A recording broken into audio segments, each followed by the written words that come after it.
நம்ம நின்றுக்கிட்டு இருக்கிறது வந்து இந்திய திருநாட்டின் தென்கோடி இடமான கன்னியாகுமரி.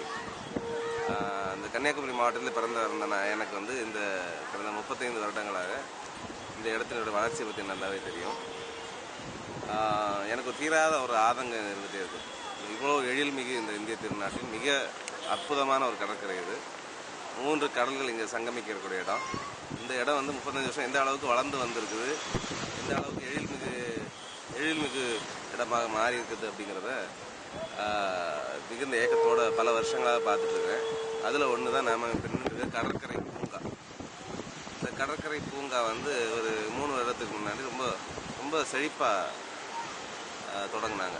ரொம்ப புல் தர, எல்லா இடமும் லைட்டு, புல்லை மிதிச்சிடக்கூடாதுன்னு சொல்லிட்டு ஒரு காவலாதி எல்லாரையுமே போட்டு வச்சு ரொம்ப செழிப்பாக தொடங்க ரொம்ப அற்புதமாக இருக்கும். உட்காந்து ஒரு பக்கத்தில் சூரிய அஸ்தமனத்தை பார்க்கலாம்.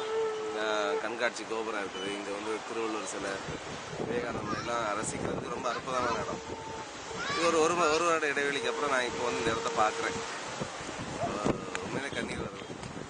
இப்போ தான் நான் ஒரு வாரத்துக்கு முன்னாடி அரபு நாடுகள் ஒன்றான மஸ்கட்டுக்கு போயிட்டு வந்தேன். இங்கே ஒவ்வொரு பார்க்கையும் இவ்வளோ அழகாக மெயின்டைன் பண்ணிட்டு இருக்காங்க. பூமி எந்த அளவுக்கு பாதுகாக்கிறாங்க. நம்ம ஊரில் இத்தனை கோடி செலவு பண்ணிட்டு ஒரே ஒரு பூங்காவை கூட இவ்வளோ முக்கியமான ஒரு இடத்துல அவங்களால மெயின்டைன் பண்ண முடியுது. ரொம்ப சங்கடமாக இருக்குது. இது மாவட்ட நிர்வாகத்துக்கு தெரியும், நகராட்சி நிர்வாகத்துக்கு தெரியும். இந்த இடத்த நான் கொண்டு போய் காட்டுறேன் பாருங்கள்.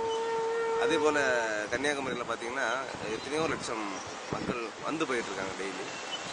இதை கன்னியாகுமரி நகராட்சியுடைய ஒரு கேவலமான ஒரு நிர்வாகத்துக்குரிய எடுத்துக்காட்டு நடைபாதை கடைகள். நடைபாதைங்கிறதே பாதசாரிகள் பயன்படுத்துறதுக்காக ஒரு இடம்.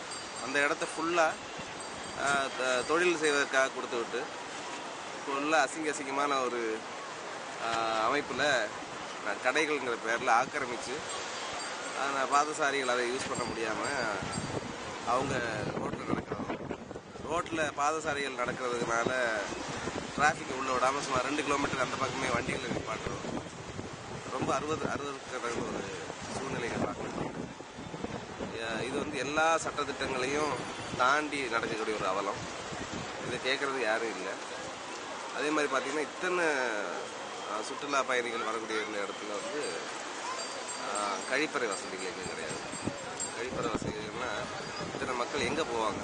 இந்த மக்கள் இவ்வளோ பேர் வராங்களே, இவங்களுக்கு தண்ணி கொடுக்கலாம், சாப்பாடு கொடுக்கலாம், பல்வேறு தின்பண்டங்கள் கொடுக்கலாம், எல்லா விதமான பொழுதுபோக்கு அம்சங்கள் கொடுக்கலாம். இத்தனை பேரும் கழிப்பறை வசதிகள் இல்லாமல் என்ன பண்ணுறாங்கன்னா, குறிப்பாக அந்த ஐயப்ப பக்தர்கள் சீசன் அவங்களுக்கு போதிய வசதிகள் கொடுக்காதனால இந்த கடற்கரை ஃபுல்லாகவே அவங்க கழிப்பிடமாக மாற்றிட்டாங்க.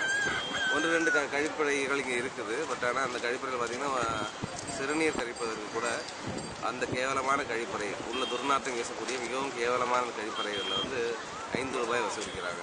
இது ஏன்னு கேட்டிங்கன்னா ரொம்ப அசிங்கமாக கேவலமாக பேசக்கூடிய ரவுடிகளை வச்சு இந்த கழிப்பறையை நடத்திட்டு இருக்கிறாங்க.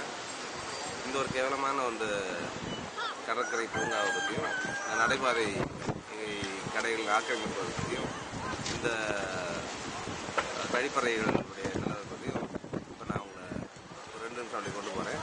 பொறுமையாக பாருங்கள். இதை பார்த்து கண்ணீர் தான் வருது. இதை மாற்றுவதற்கு ஒரே வழி புதிய தலைமையில், புதிய சிந்தனையில், விஞ்ஞானபூர்வமான உண்மையை தேசபக்தி மிக்க ஒரு ஆட்சியாளர்கள் கையில் இந்த நாடு மாற வேண்டும்.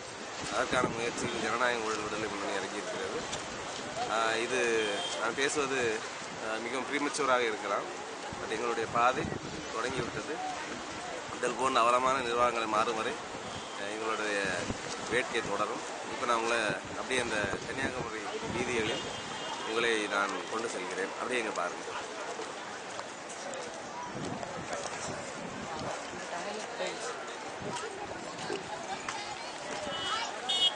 இதுதான் அந்த நம்ம சொல்லக்கூடிய கடற்கரை பூங்கா. இந்த கடற்கரை பூங்கா வந்து சொன்ன மாதிரி 3 வருஷத்துக்கு முன்னாடி ரொம்ப எழில்மிகு ஒரு கடற்கரை பூங்காவாக இருந்தது. இப்போ பார்த்தீங்கன்னா எங்கே பார்த்தாலும் குப்பை கூலங்கள், அதை அகற்றுவதற்கு யாருமே கிடையாது. எவ்வளோ சுற்றுலா பயணிகள் வெளிநாட்டிலேருந்து வந்து நம்மளுடைய